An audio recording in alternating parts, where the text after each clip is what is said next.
Vá deitar.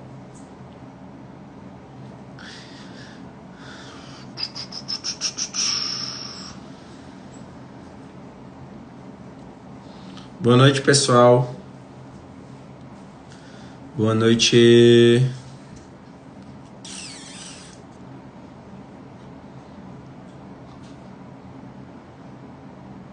A gente vai falar um pouquinho hoje sobre escafocefalia. Deixa eu só colocar aqui.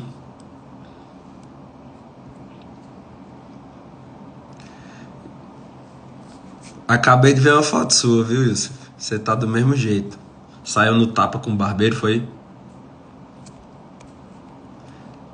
Espera aí. Só botar o nome aqui, pessoal, pra gente começar, tá?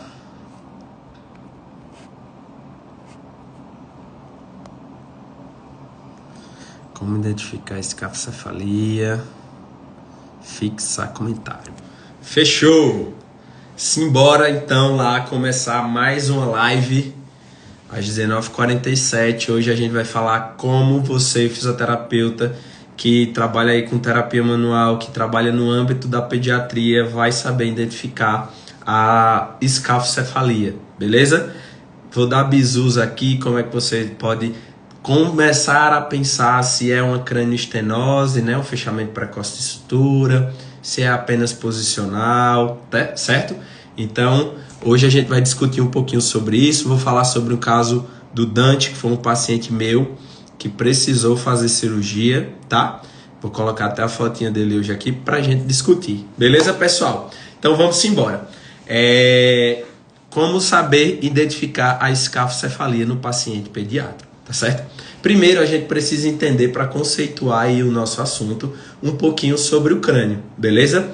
Na pediatria, o crânio, na pediatria não, na verdade o crânio ele tem um papel muito importante aí na nossa vida, que primeiro é proteger o nosso sistema nervoso central, né? O cérebro, beleza? Que é essa parte aqui, ó, mais central, a calota craniana, tá bom? Mas ele também tem muita relação aí com a questão estética, que são os ossos que a gente chama de víscero-crânio, que é a parte aí da nossa face, onde está inserido o sistema respiratório, ocular, digestório, tá certo? Respiratório, e que está muito relacionado aí com essa questão dos ossos da face também.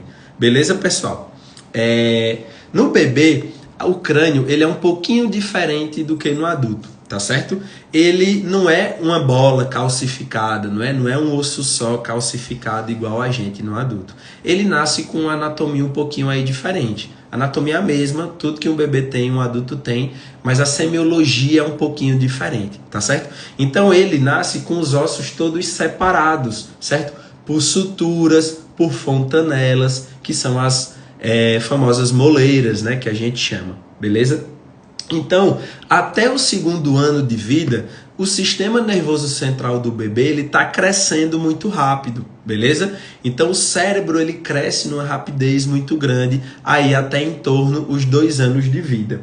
Então, para acompanhar esse crescimento, os ossos eles precisam ser soltos, não poderia ser já calcificado igual do adulto, porque senão não ia ter espaço para expandir esse cérebro. O sistema nervoso central não ia ter espaço para crescer. Beleza? Então esse cérebro vai crescendo dessa forma acelerada e esses ossos vão acompanhando esse crescimento.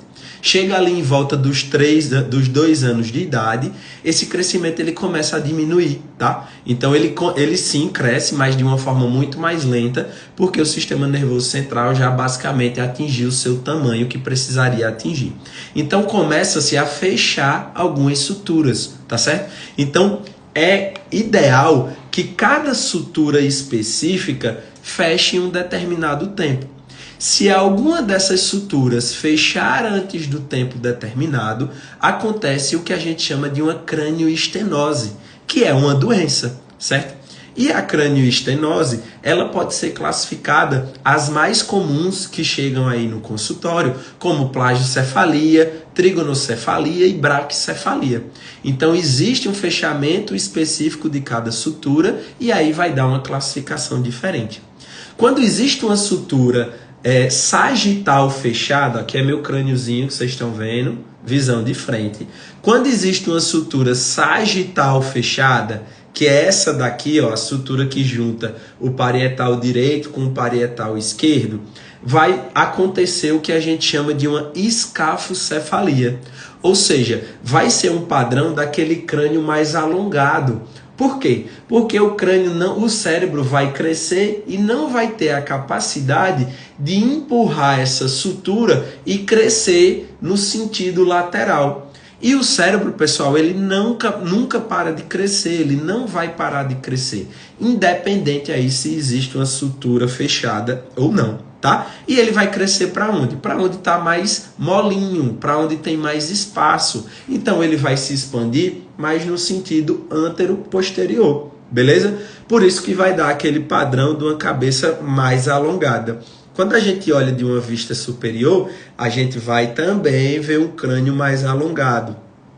Quando a gente olha de uma vista lateral, vai também ser aquele crânio alongado. Existe uma bossa aqui occipital que a gente chama nesses pacientes que têm uma escafocefalia, beleza? Então isso a gente chama de uma escafocefalia sinostótica, né? Então é uma cranioestenose do tipo escafocefalia, que é a calcificação, o fechamento antes do tempo dessa sutura sagital, beleza? Mas existem outras, por exemplo, a sutura coronal. Se uma sutura coronal fecha, que é aqui um lado só, vai acontecer o que a gente chama de uma plagiocefalia anterior. Se as duas fecham, acontece aí o que a gente chama de uma braquicefalia, entendeu? Então, cada sutura fecha, existe uma classificação para ela e uma deformação diferente para o crânio, certo? Mas também existe as não sinostóticas, ou seja, as que vai existir uma deformidade craniana, porém a sutura ela tem mobilidade, ela não está calcificada ainda. Geralmente a gente chama isso de uma plagiocefalia posicional, por exemplo, ou essas assimetrias cranianas posicionais. Por que posicional? Porque geralmente ela é secundário a um posicionamento vicioso do bebê, seja ainda intraútero, né? Imagina lá que o bebê ficou semanas da gestação olhando para a direita, por exemplo, aquela parte lá da cabeça mais em contato ali com a região do sacro da mãe, por exemplo, certo? Então acaba lá gerando uma tensão, uma força de tensão naquela região que acaba causando uma tensãozinha, tá certo? E aí vai ter uma falta de mobilidade sutural, o que pode acontecer uma plagiocefalia posicional, por exemplo, ou outros tipos de assimetria. Beleza, pessoal? Então essas são as não sinostóticas, ou seja, existe a deformidade, existe o padrão de uma cabeça diferente, assimétrica, porém não está fechada ainda a sutura e é o que a gente no consultório, de quem trabalha com osteopatia, de quem trabalha com a terapia manual, consegue resolver nesses casos, certo? Né? Com manipulações específicas, com orientação de reposicionamento em casa, tá certo? A gente consegue trabalhar nesse tipo de paciente, beleza? Então, quando não existe uma mobilidade sutural muito boa, acontece o que a gente chama daquela lei que a gente chama de lei de Delpech. Delpech falou o quê? Que quando existe uma tensão sutural, quando não existe uma mobilidade sutural, aquele osso tende a não se desenvolver. Ou seja, aquele osso tende a não crescer. Beleza? Por isso que é muito importante nós fisioterapeutas que trabalham com terapia manual, osteopatas, saber identificar esses tipos de tensão no consultório.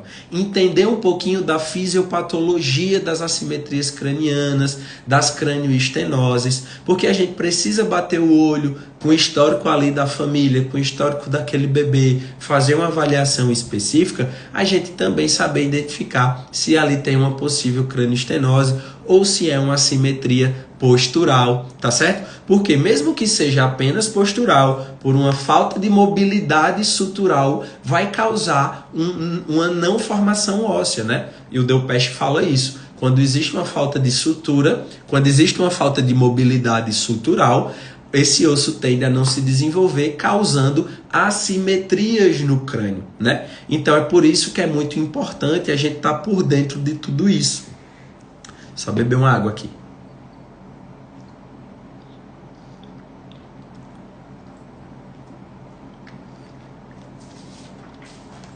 Beleza, pessoal? Então, entender esse tipo de disfunção faz com que também a gente seja mais assertivo no nosso tratamento, beleza? Por quê? Porque a gente começa a identificar as disfunções específicas, saber onde tratar para a gente conseguir ter resultados fantásticos, certo? Para a gente conseguir ter resultados muito bons. Por quê? Se a gente começa a não tratar de forma correta e identificar as disfunções que precisam ser tratadas, a gente vai comer bola. Então, se a gente não entende, por exemplo, isso que eu falei para vocês da fisiopatologia da cranioestenose, por exemplo, isso vai aparecer no nosso consultório e a gente vai comer bola e vai passar batido pela gente, beleza? E aí o paciente procurou a gente para a gente conseguir aí ajudar essa família e a gente vai não conseguir dar uma orientação adequada prejudicando aquele paciente. Então é muito importante, beleza? Que é o que aconteceu, por exemplo, no caso de Dante, que eu não sei se eu comentei com vocês, que é o meu paciente lá que chegou no consultório. Eu trouxe até uma fotinha para ele, dele. Deixa eu ver se eu consigo postar a fotinha do Dante aqui, para a gente discutir um pouquinho do caso. Pronto, esse é o Dante, certo, pessoal? O Dante foi um bebezinho que chegou para mim no consultório com menos de 1 mês de vida, beleza? Inclusive ele foi hoje no consultório. Então ele chegou para mim com menos de 1 mêsinho de vida, certo? Com outras queixas totalmente diferentes. A mãe chegou relatando questão de cólica, que ele tinha uma preferência posicional, a pega não estava muito boa do peito. Só que assim, quando chegou no consultório, que eu bati o olho nesse crânio, eu vi que alguma coisa não estava certa, né? Fui colher o histórico da família, gravidez gemelar, né? A mãe, assim que nasceu, logo não conseguiu ter alta muito rápido, porque precisaram fazer o exame nele, fizeram um ultrassom de sutura e transfontanela nele, que lá no hospital, ainda na maternidade, deu negativo, certo? Então, deu um falso negativo, certo? Fizeram o ultrassom e falaram que estava tudo aberto, que estava tudo tranquilo. Porém, quando ele chegou para mim lá no consultório, pelo histórico, que foi uma gravidez gemelar, pelo padrão de crânio, não sei se vocês sabem, mas a escafocefalia, ela, de todas as simetrias, sendo sinostóticas ou não, ela é a mais rara de acontecer, beleza? Então, toda vez que aparece aí uma escafocefalia, fiquem mais de olho aberto, porque é importante para a gente não comer bola, beleza? Então, chegou esse crânio aí com esse padrão escafocefálico, certo? Quando eu fui fazer minha avaliação palpatória, eu não sentia mobilidade de sutura, eu sentia que era um crânio rígido, e aquilo ali acendeu um alerta vermelho na minha cabeça, certo? Mesmo a família me dizendo que já tinha feito um exame, que já tinha feito ultrassom e tinha dado negativo, certo? Só que quando você entende da fisiopatologia da doença, quando você entende como é que funciona todos esses processos, né? Conhece esse padrão de crânio, quando você vai fazer uma avaliação e tudo bate, certo? Conteste e peça para essa família fazer o exame, pedir uma segunda opinião, fazer um novo exame, se possível um melhor, como uma tomografia de crânio, por exemplo, para você descansar sua cabeça tranquila no travesseiro e ter esse descargo de consciência, certo? Porque às vezes bate, que foi o que aconteceu com Dante, certo? Então eu falei para a família que não estava batendo, que eu não estava gostando, e que a gente precisava fazer esse descarte dessa possível cranioestenose, beleza? E eu encaminhei para o neurocirurgião. Eles conseguiram vaga no mesmo dia.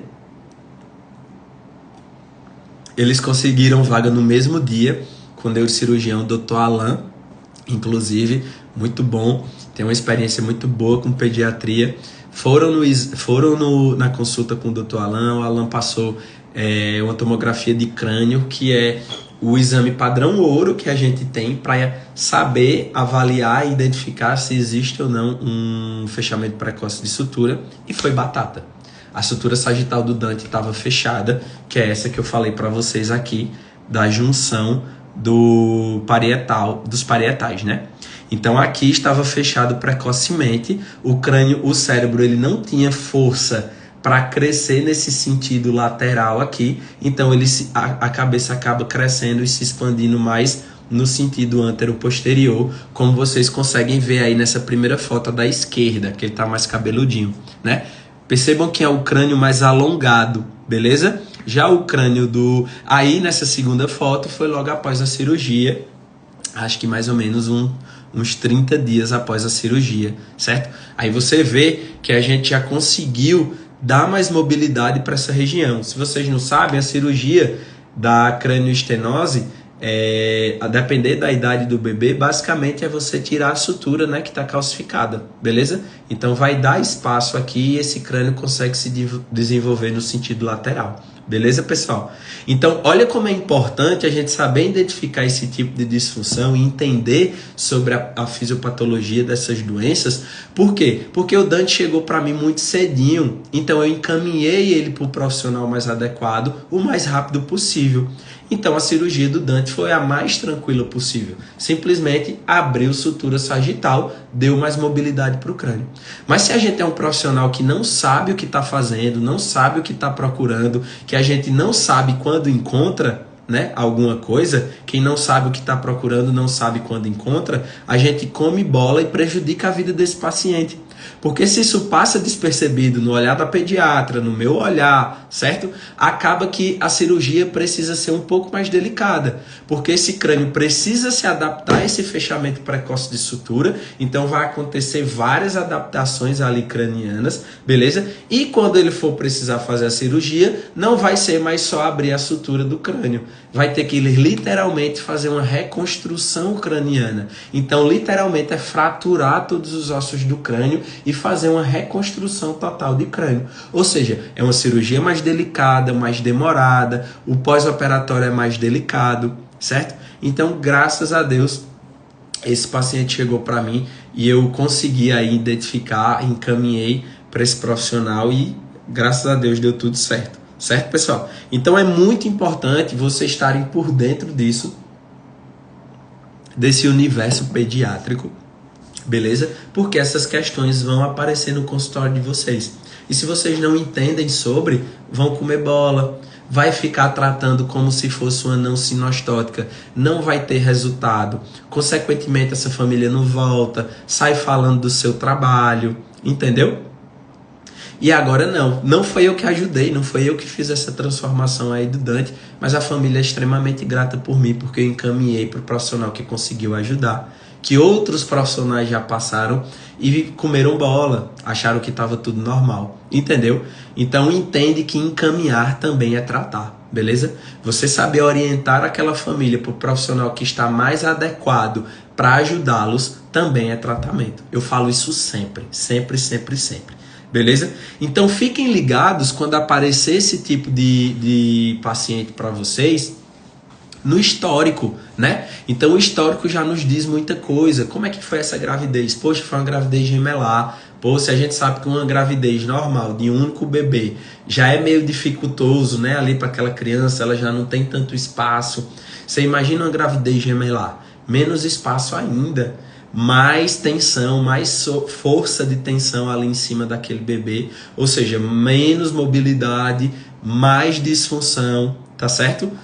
Lei de Delpech, se uma sutura não tem mobilidade, esse osso tende a não se desenvolver, causando assimetrias cranianas, tá? Então, só porque às vezes não é fechamento precoce de sutura, existe só a falta de mobilidade, mas esse crânio ele pode começar a não se desenvolver da forma mais adequada e funcional possível, porque essa sutura, essa falta de mobilidade não deixa aquele osso ali se desenvolver e crescer, tá? Então entende o seu papel, tá? Como fisioterapeuta que trabalha com esse público, é muito importante vocês terem isso em cabeça. Então, perguntar se teve problemas na gestação, né? A gente sabe que uma mãe, por exemplo... Deixa eu tirar essa foto aqui. A gente sabe que uma mãe, por exemplo... que uma mãe que precisou ficar muito tempo de repouso, né? Consequentemente, esse bebê também vai ficar menos móvel, né? Ele vai ter menos espaço para se movimentar, ele vai se movimentar menos. Então é um bebê que fica semanas da vida lá na mesma posição, recebendo compressões no mesmo lugar, que pode causar essa alteração de mobilidade, essa alteração tecidual, certo? Bebê muito grande, né? Então, bebê ali 50, 52 centímetros, uma mãe pequena, né? Ó, a gente já entende que são bebês que ficaram mais apertadinhos, né? A literatura já fala, por exemplo, que homens têm uma tendência maior a adquirir assimetrias cranianas, os meninos, né? Por que isso? Porque geralmente os meninos são mais compridos, são maiores do que as meninas. Então, ou seja, o comprimento aí influenciando diretamente nessa vida intrauterina, né? Mais comprido, mais apertadinho lá. Então, causa mais plagiocefalia nos bebês. Beleza? Então, uma barriga muito pequena. Pergunta como é que foi essa gravidez. Mãe, você teve uma barriga muito grande, uma barriga muito pequena? Ah, não, foi pequena. Teve que tirar ele antes porque estava com restrição de crescimento. Opa, né? Já se liga. Ah, teve muito líquido amniótico, pouco líquido. Pergunta o histórico dessa gravidez, dessa gestação. Essa dinâmica gestacional ela é muito importante para a gente entender um pouquinho o que é que aconteceu desde antes daquele bebê nascer, porque os problemas começam a se instalar ali, beleza? Então, tudo isso influencia de forma direta e é bom a gente ficar ligado, tá certo? O histórico da gravidez, como é que foi o parto? Ah, foi um parto difícil, foi um parto mais tranquilo, precisou usar algum dispositivo, né? Um fórceps, aquele a vácuo, tá certo? Ah, foi um parto normal, como é que estava? Como foi o período expulsivo? Foi muito demorado? Imagina, por exemplo, uma mãe num período expulsivo muito demorado, fazendo aquelas contrações ali muito vigorosas em cima do crâniozinho, né? Vai gerar muita restrição tecidual, vai gerar muita sobreposição óssea e a gente sabe que essa falta de mobilidade sutural, né, predispõe aí o bebê desenvolver essa assimetria craniana. Beleza, pessoal? Faz uma anamnese palpatória, é importante você, né, palpar lá a sutura, beleza?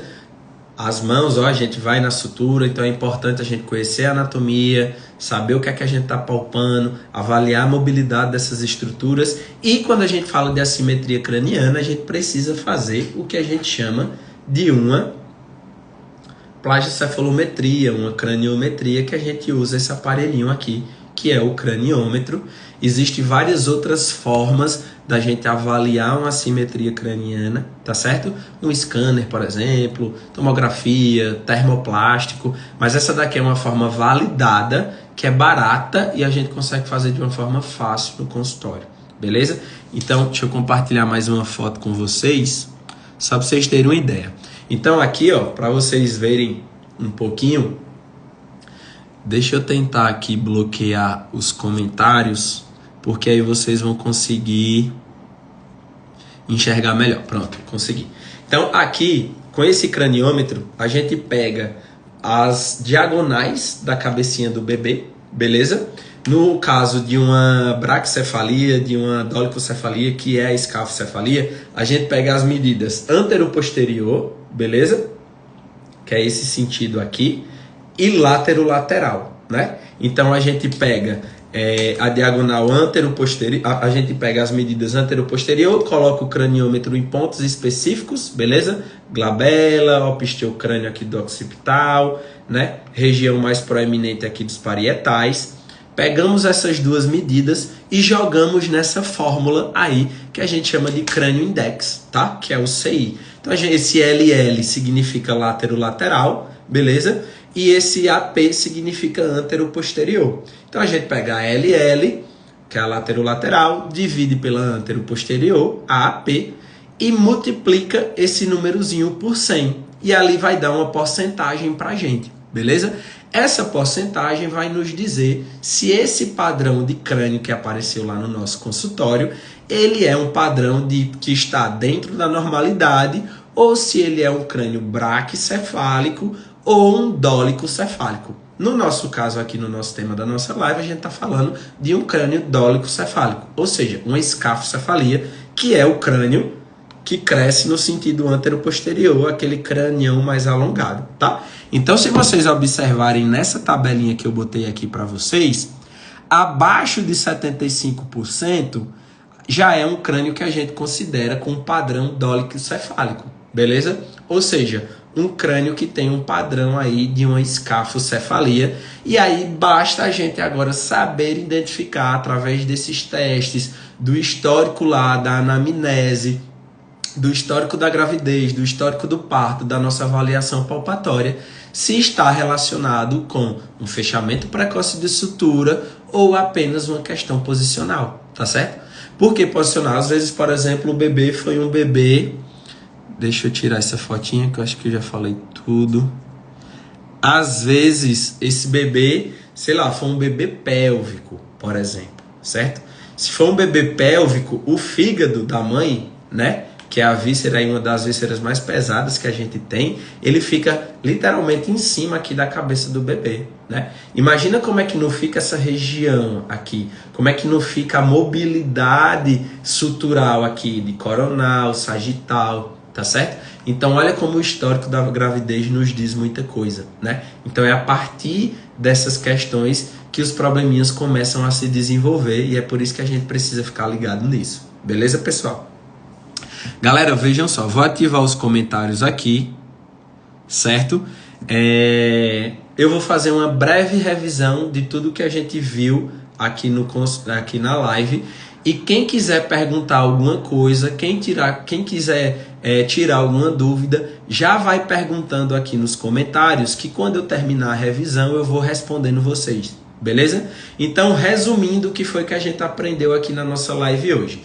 Primeiro, que existe subclassificações da cranioestenose, é uma doença que é um fechamento precoce de sutura, tá certo?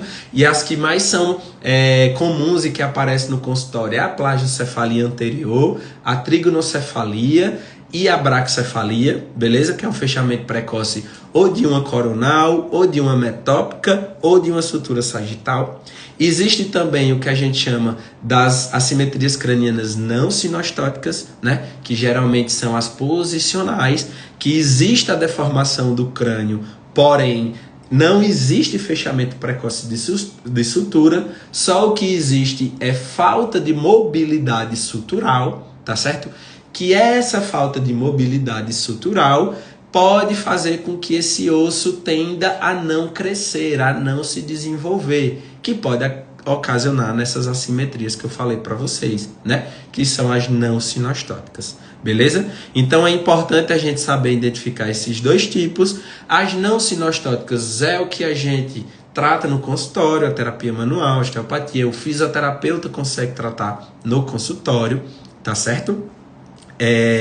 Existe o histórico da gravidez, que pode estar relacionado. Existe o histórico de avaliação da gravidez, né? A avaliação é muito importante a gente entender qual foi o histórico daquela gravidez, como é que aquela gravidez aconteceu, né? É muito importante, nos diz muita coisa. Qual o tipo de parto, certo? Foi um parto mais complicado? Não foi, né? Foi um período expulsivo mais complicado? Não foi. Precisou usar miso ou ocitocina, a gente sabe que altera aí a contração do útero, a contração acaba sendo mais vigorosa, é importante também a gente saber, né? Então, anamnese, o histórico da gravidez, a nossa avaliação palpatória. Então, já que a gente trata as não sinostóticas, a gente precisa procurar o quê? Tensões suturais, né? Então a gente vai, fazendo teste aí de sutura e procurando hipomobilidade nessas regiões, beleza? Fazer a craniometria, certo? Né? Quando é uma escafocefalia, pegar os índices anteroposterior e laterolateral, jogar nessa fórmula que eu falei para vocês, vai dar lá uma porcentagem para a gente, e a gente vai dizer se esse crânio ele está dentro aí do que a gente chama de um padrão escafocefálico ou não. Por que eu falo isso, estar dentro do padrão ou não? Porque existe padrões de cabeças escafocefálicas, que é esse crânio mais alongado, que é característico e não é uma patologia, tá? E não é nada de errado, tá certo? Por exemplo, os europeus, né? São pessoas que têm o crânio mais alongado, ou seja, um padrão de uma cabeça aí mais escafocefálica, tá certo? E que é normal. assim como, por exemplo, os asiáticos, né? Que tem o padrão de uma cabeça mais em flexão, que é aquele crânio mais largo, né? Um padrão de quê? De uma cabeça braquicefálica. Quer dizer que eles têm uma braquicefalia? Não, é um padrão da raça, beleza? Por isso que é importante, ó, a gente fazer uma craniometria, saber de todo o histórico, entender o que é que está acontecendo e bater o martelo se existe ou não ali algum tipo de assimetria craniana. Fez tudo isso, não está gostando muito da sua avaliação, esse crânio está muito diferente, sente uma rigidez maior nesse paciente, encaminha para o neuro, beleza? Caminha para o neuro, para ele aí passar uma tomografia de crânio, para a gente ver como é que tá essas suturas cranianas e descartar uma possível cranioestenose ou não. Foi o que aconteceu com esse meu paciente que eu comentei com vocês. Beleza, pessoal? Alguém tem alguma dúvida? Quer perguntar alguma coisa?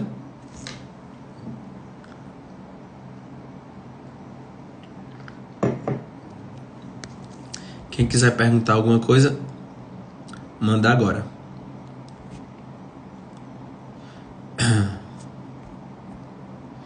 Que eu já terminei tudo que eu queria falar com vocês.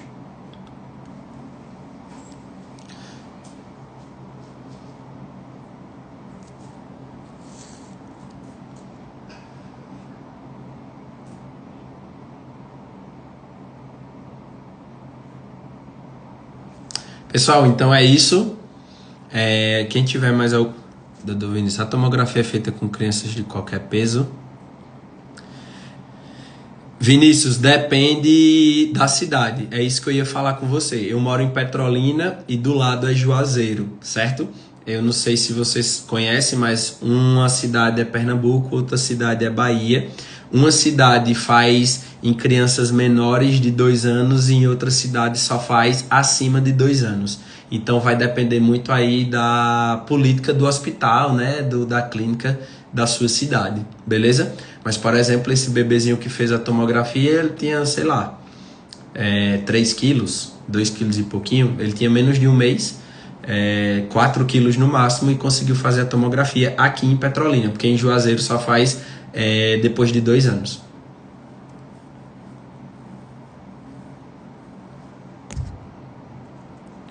Isso tem dificuldade de diagnóstico? Infelizmente. Nesses casos, vê se não tem uma cidade ao redor mais próximo que faça e consiga encaminhar para fazer. Eu acho importante, né? Acho que uma cidade mais desenvolvida perto de você é Salvador, né? Ou tem outra? Tenta ver clínicas que façam, porque infelizmente depende mesmo da questão da clínica, né? Eu já tive pacientes que o plano de saúde só cobria a clínica em Juazeiro e não conseguia fazer a tomografia, porque a política é só a parte depois de 2 anos. Eles nem falam nada de peso, mas falam mais velhos, né? Bebês depois de 2 anos de idade, infelizmente. E aí realmente dificulta um pouco o nosso diagnóstico quando a gente desconfia que existe uma cranioestenose.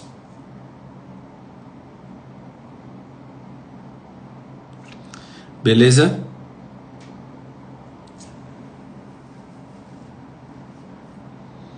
Pessoal, então é isso. Vinícius, se tiver alguma coisa pode perguntar.